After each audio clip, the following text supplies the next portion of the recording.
Throughout history, earthly kings have secured their rule using a predictable formula: vast wealth, fortified palaces, and overwhelming military might. In the 1st century, that formula was perfected by King Herod.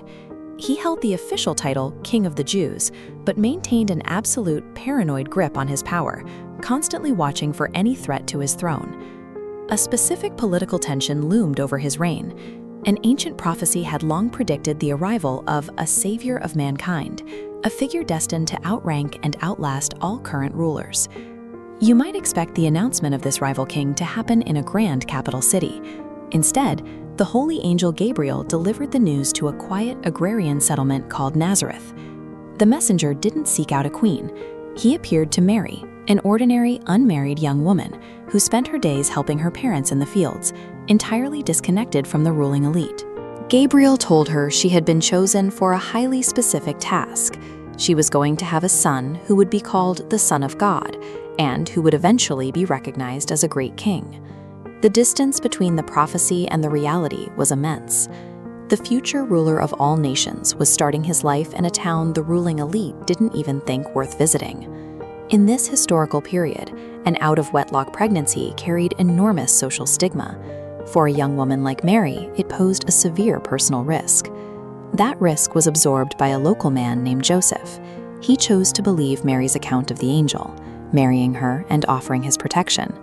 Their quiet life was quickly disrupted by imperial bureaucracy. The ruling authorities ordered a mandatory census, requiring every citizen to travel and be formally documented. Because Joseph was historically from Bethlehem, the couple had to leave Nazareth. This decree forced a massive cross-country migration to his ancestral home. They had no access to comfortable transport. A heavily pregnant Mary rode a donkey, while Joseph walked the entire distance behind them. For days, they navigated an unforgiving, arid landscape, entirely exposed to the harsh elements of the desert. A typical royal procession is heavily guarded and perfectly planned. The earthly journey of this prophesied king, however, was dictated entirely by state bureaucracy and extreme physical hardship. After days of walking, they reached the dense layout of Bethlehem at dark, in desperate need of a place to rest. Joseph knocked on doors across the town, but they faced outright rejection. Every inn was at capacity, and no one in the community would offer them space for the night.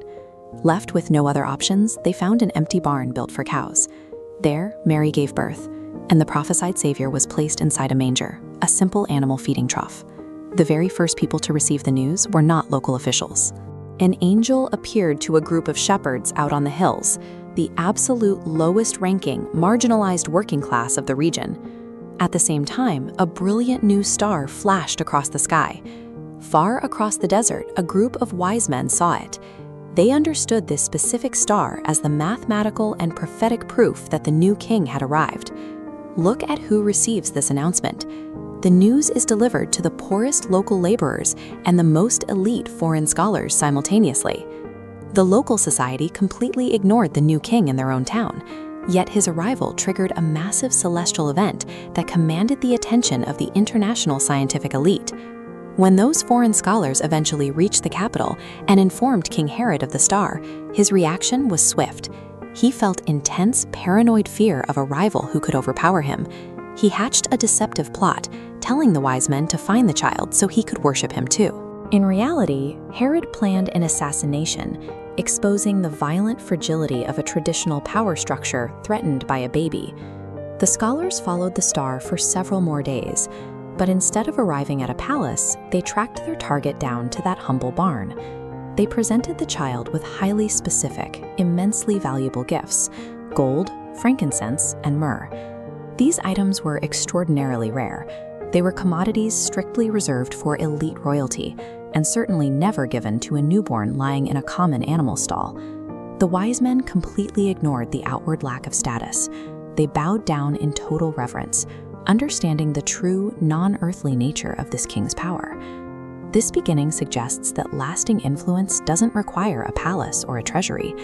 The story that would define civilizations for thousands of years didn't start with a royal decree. It started in a quiet barn on a bed of fresh straw.